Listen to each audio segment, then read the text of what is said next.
¿Lograrán acuerdo? Conozca cómo se desarrolló la primera jornada de negociación entre chavismo y oposición en México. Se apoderan de territorios. A 5 meses del conflicto en el Alto Apure, mandan las FARC. En Vilo, habitantes de La Guaira reviven temores tras fuertes lluvias de las últimas horas. Sin escrúpulos, desmantelan red que traficaba aleta de tiburón y llegó a sacrificar 500 ejemplares.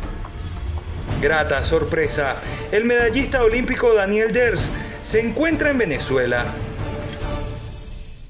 Hola, bienvenidos al resumen informativo de Impacto Venezuela correspondiente a este fin de semana. Hoy es 14 de agosto de 2021. De inmediato te invitamos a que te conectes con nosotros a través de nuestro canal de YouTube. Dale clic a la campanita para que recibas las notificaciones del material que preparamos para ti. Comenzamos con las informaciones. Jorge Rodríguez apuesta por un acuerdo de convivencia en Venezuela.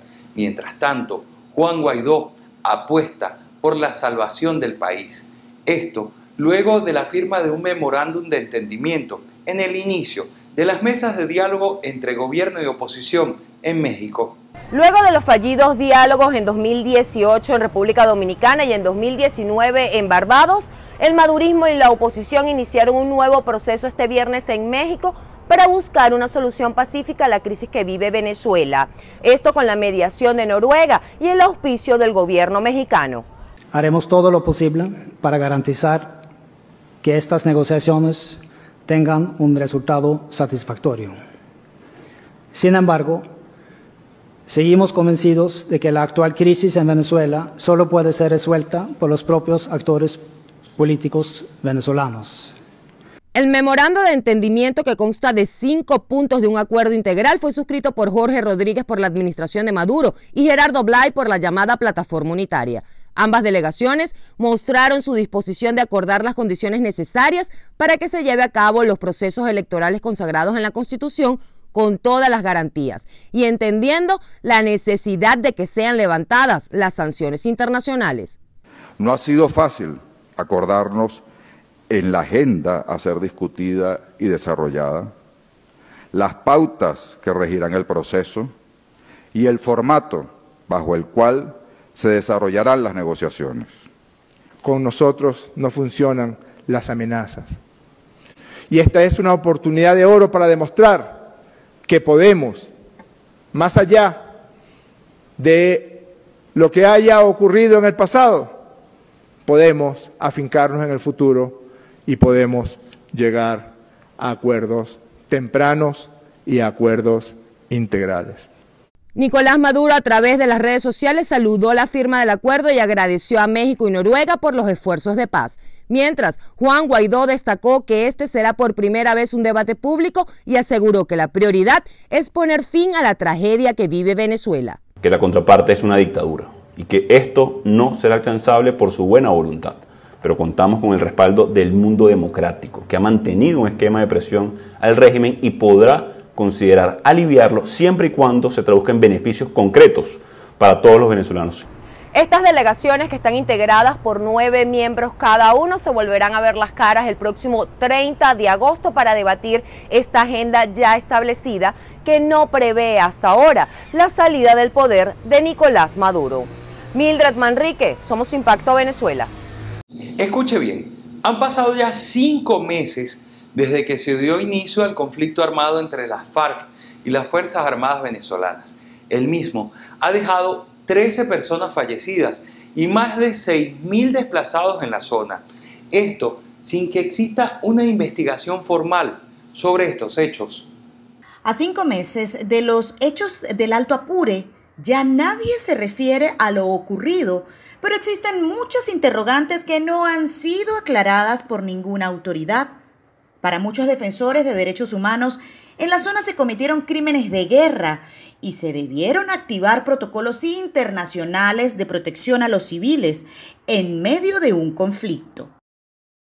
Allí lo que hubo fue un simulacro de guerra por el control de la ruta del narcotráfico y el control del poder dentro de la guerrilla, dentro de la FARC, y posteriormente el gobierno Al verse derrotado, pues llegó a un acuerdo con la guerrilla, parte del ejército se replegó y la guerrilla volvió al lugar.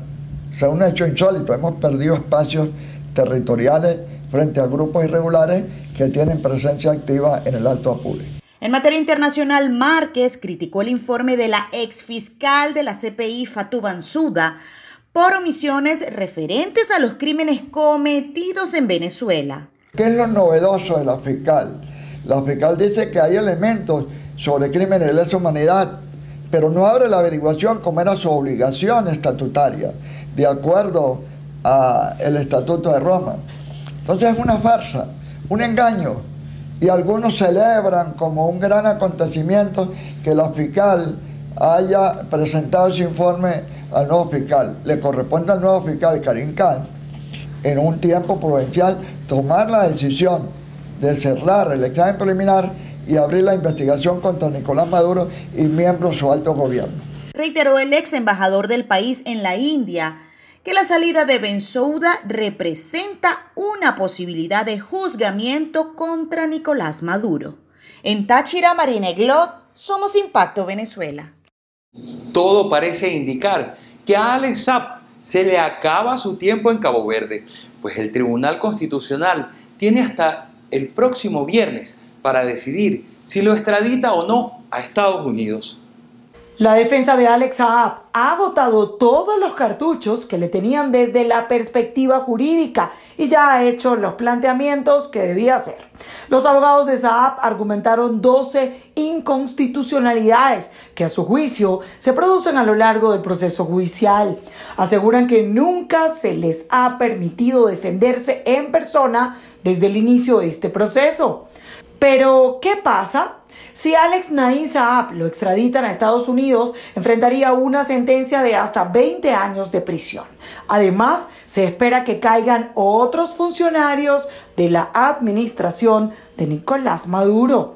El empresario colombiano es parte de la lista de señalados por el Departamento del Tesoro de Estados Unidos. Lo acusan de estar involucrado en el entramado de corrupción para evadir las sanciones económicas de Washington, entre otros delitos. Las fuertes precipitaciones que se registran en Venezuela causan alarma en diferentes zonas del país. Por ejemplo, en La Guaira, quienes viven allí temen que se reviva una tragedia similar a la de hace aproximadamente 20 años.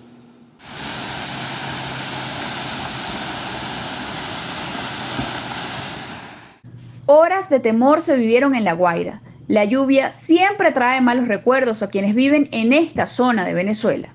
En la vía Anaiguatá, en Tanaguarena, la gran cantidad de agua que bajaba colapsó la carretera producto del aguacero. Pero no solo llovió en La Guaira. En San Pedro de los Altos, estado Miranda, hay familias afectadas por colapso de drenajes. En el estado Bolívar, por su parte, las autoridades prevén niveles mayores en la crecida de ríos que ya tienen su efecto en el sur de la entidad.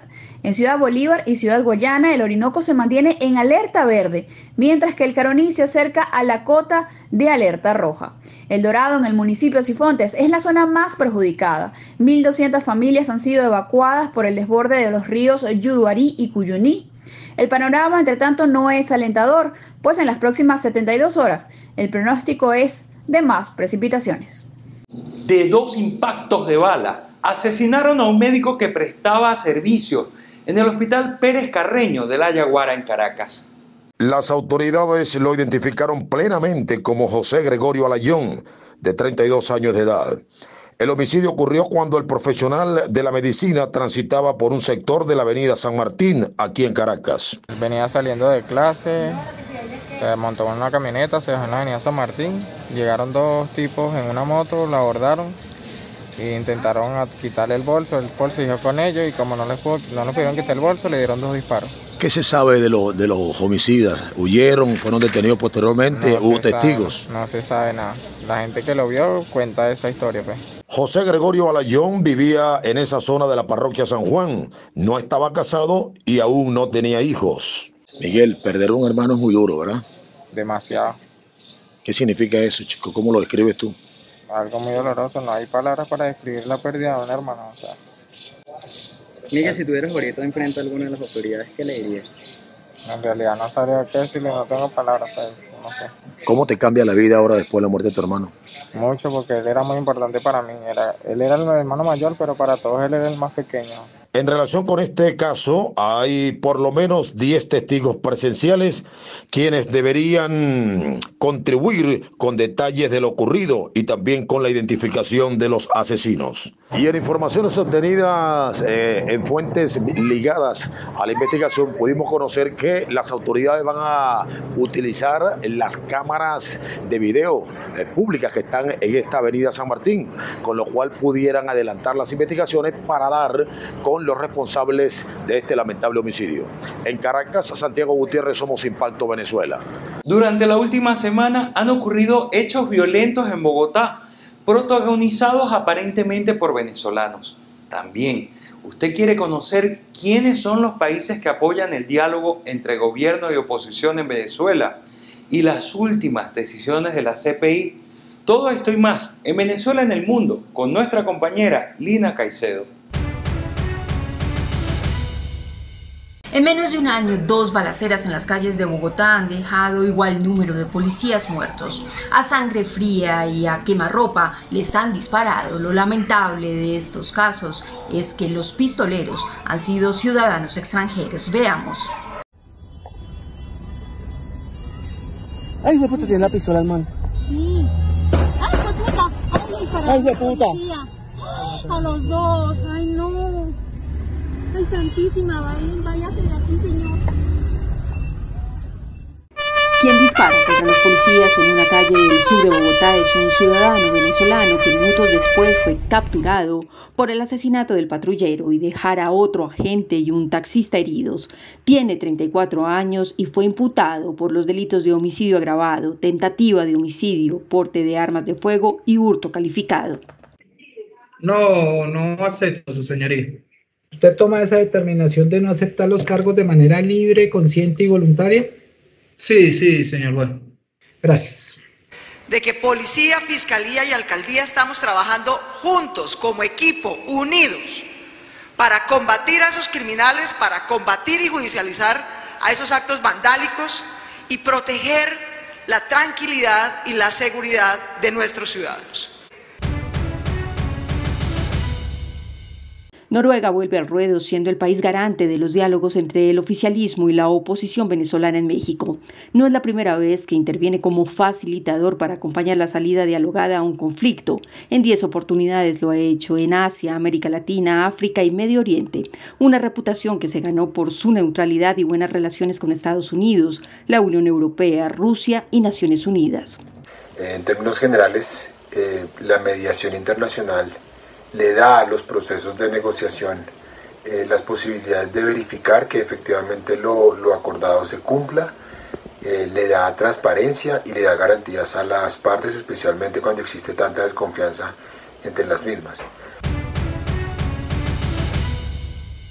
La Corte Penal Internacional confirmó que los crímenes de lesa humanidad de la administración de Nicolás Maduro en Venezuela deben ser investigados. El informe definitivo de la exfiscal Fatou Bensouda concluyó que hay una base razonable para creer que desde abril de 2017 autoridades civiles, miembros de la Fuerza Armada y personal gubernamental han violado el derecho internacional. Lina Caicedo, Somos Impacto Venezuela. Una banda que podría estar operando en todas las costas venezolanas fue desmantelada en La Guaira. Ellos habían asesinado al menos 500 escualos, esto para vender sus aletas en el mercado negro internacional.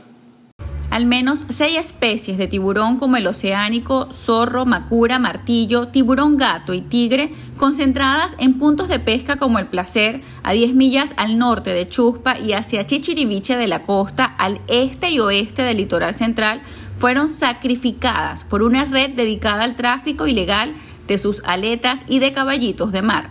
Seguimos a uno que es el gestor, luego uno que fungió como intermediario y dimos con la persona que era dueña de la carga, que es la que aparece en las declaraciones del fiscal general como dueño de KRN.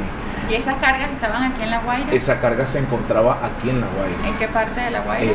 Estaba en un camión y estaba itinerante por toda La Guaira. Porque la encontramos fue en un camión que estaba guardado en algún almacén donde nadie sabía, seguramente los dueños de la carga sabían. Fue Hong Kong el que alertó a Venezuela sobre este cargamento, y es que una parte logró viajar con un documento forjado con ayuda de por lo menos 2 trabajadores de entes públicos como Insopesca, de nombres Francisco Pichardo y Carlos Romero, quienes tienen órdenes de captura.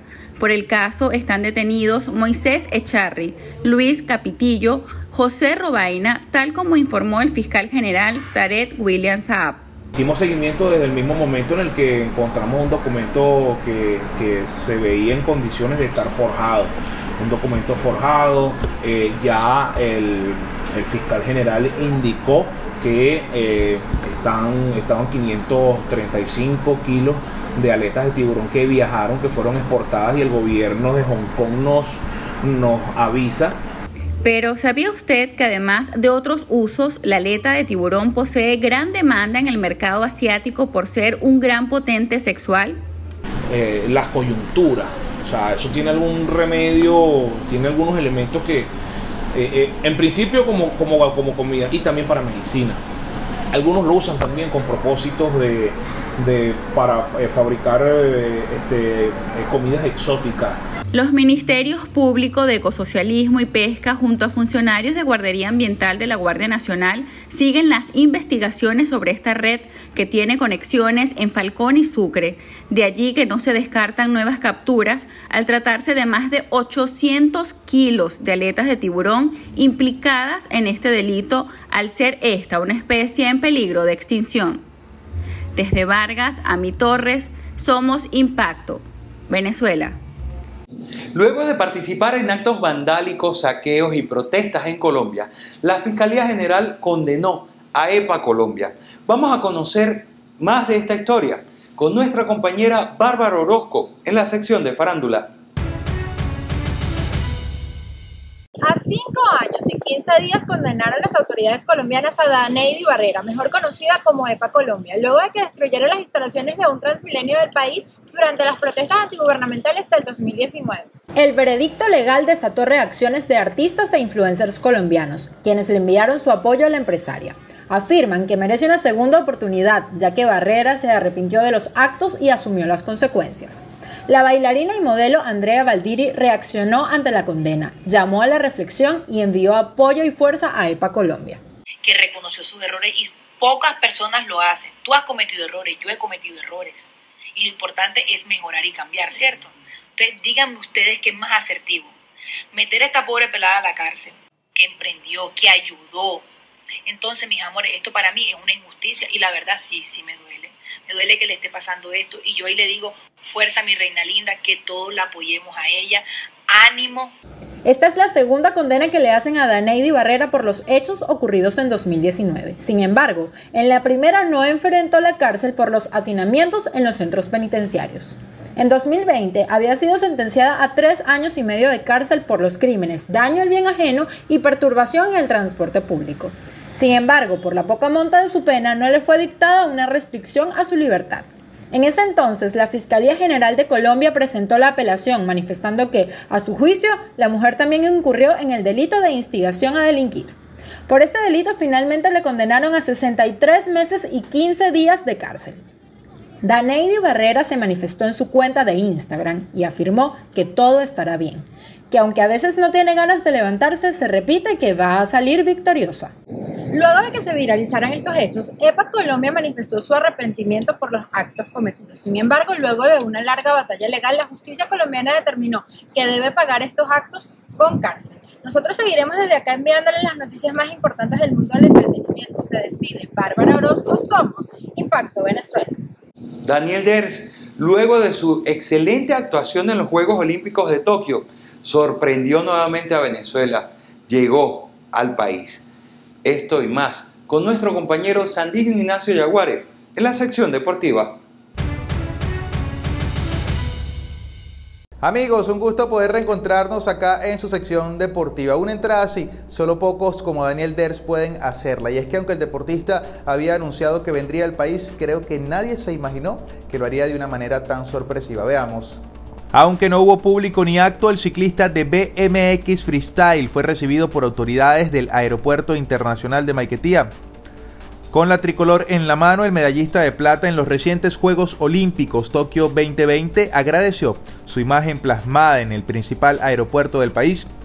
Varios fanáticos y seguidores de Ders conocieron la noticia sobre su llegada luego del video publicado por el ciclista en la red social Instagram.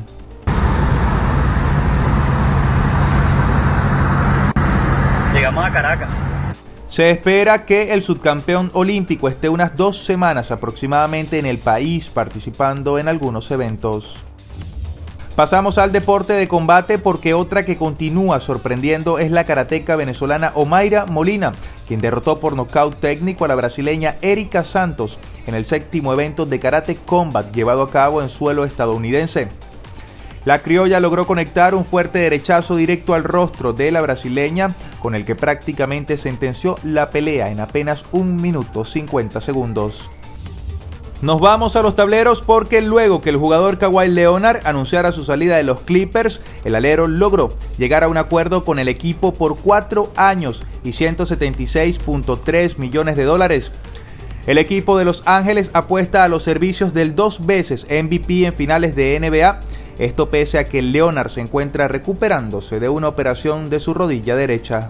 Amigos, y de esta manera llegamos al final de las informaciones deportivas. Será hasta el lunes, Dios mediante. Feliz fin de semana. De esta manera hemos llegado al final del resumen informativo de Impacto Venezuela correspondiente a este fin de semana. Los invitamos a seguirnos a través de nuestras redes sociales. También visite www.impactovenezuela.com. Información sin censura. Y por supuesto, suscríbase a nuestro canal de YouTube. Dele clic a la campanita para que reciba las notificaciones del material que preparamos especialmente para todos ustedes.